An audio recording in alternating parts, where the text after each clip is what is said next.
is up, my drumming freaks? Abe again. Welcome to my channel, Drummer Abe. Today, I want to talk about these guys.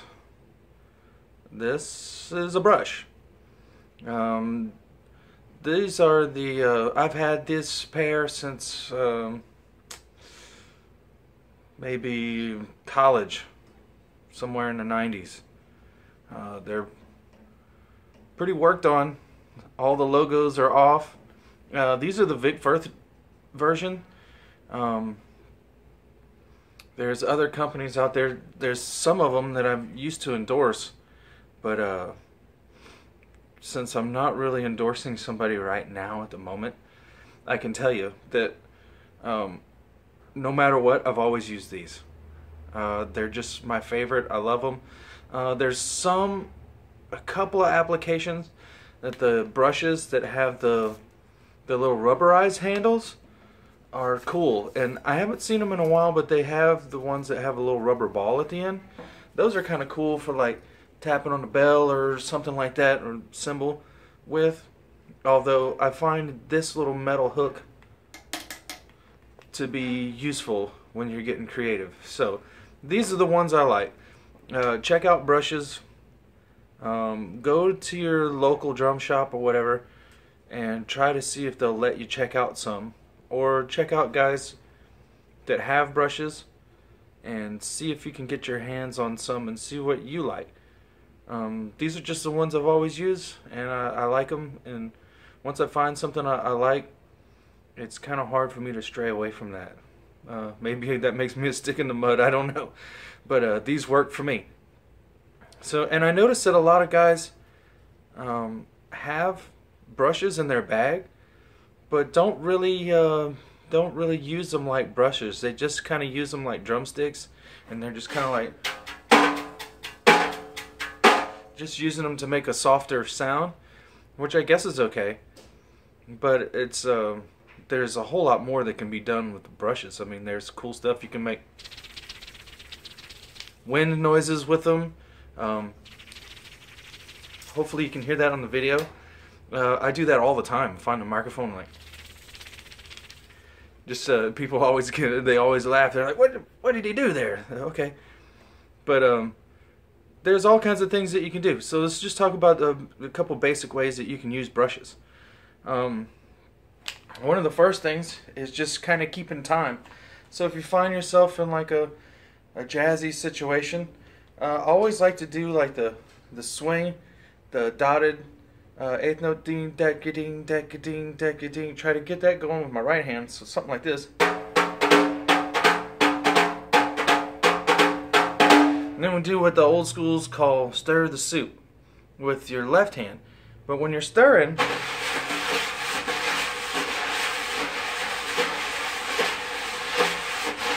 you also want to hear the pulse.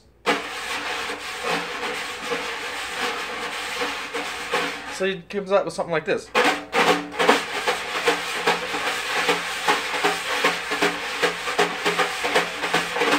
can try to shuffle it.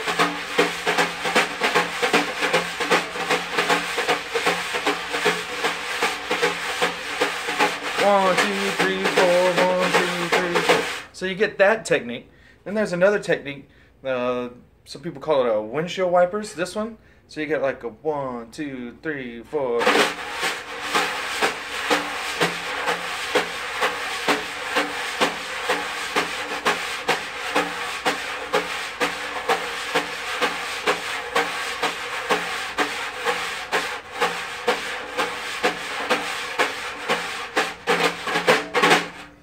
Something like that.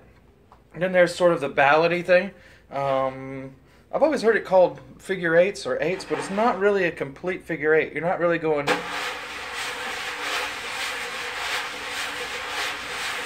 Although you can do that. 1, 2, 3, 4. 1, 2, 3, 4. But I've always done it kind of like this. Sort of a windshield wipery kind of technique.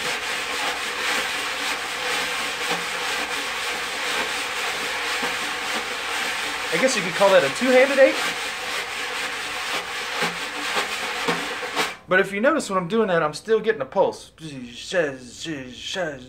Sort of like a washing machine kind of thing. That's what it always reminded me of.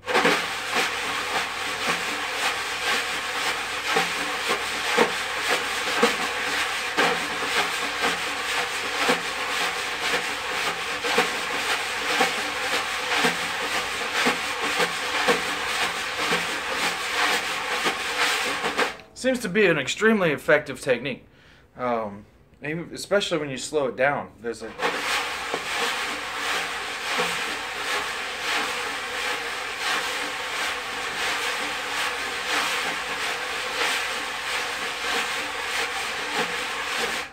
right, and then there's this one.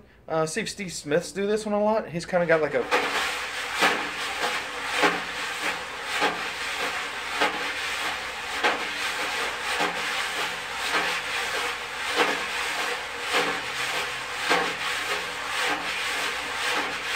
sort of has a similar sounding effect, but when you're keeping time, your body has a lot to do with what's going on. So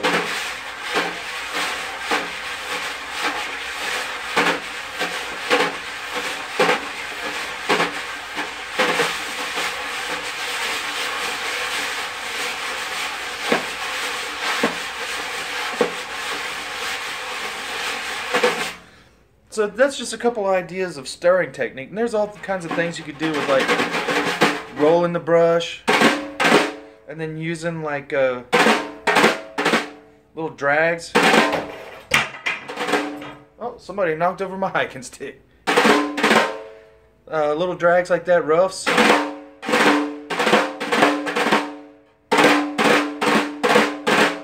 Singles. So when you start putting that stuff together, and singles like that, sextuplets, you can start kind of like, when you get to like an upbeat thing, a jazzy thing.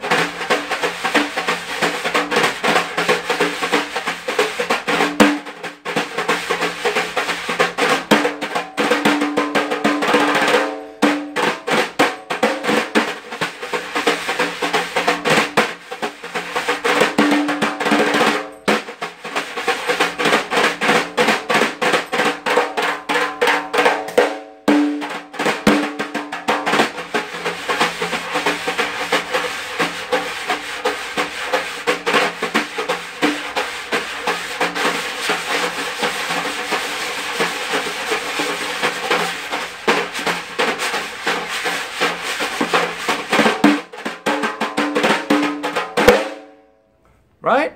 So get out some brushes. If you don't have some of these in your bag, get some. Work on it. Check it out. You don't even have to have a snare drum. You can even do this. My dad and I used to love to jam like this.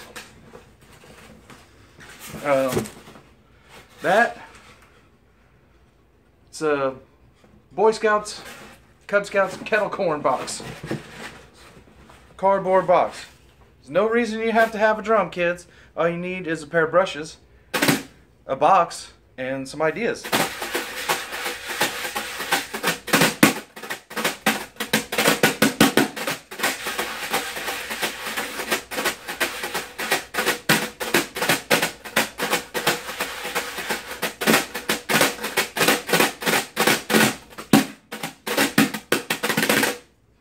Alright, so I used to jam with my dad all the time like that. We just get out some cardboard boxes, set them on the dining room table or something, and just have a blast. Knock back a couple beers and have some giggles, just kind of swinging with each other. So get you some brushes, get out some ideas, try to get creative. Try those little windshield wiper techniques, stir. Just try to get whatever you can out of your brushes. And hopefully you'll come up with something cool, and it'll be another thing that you have in your bag of tricks that people will enjoy when you go to the gig.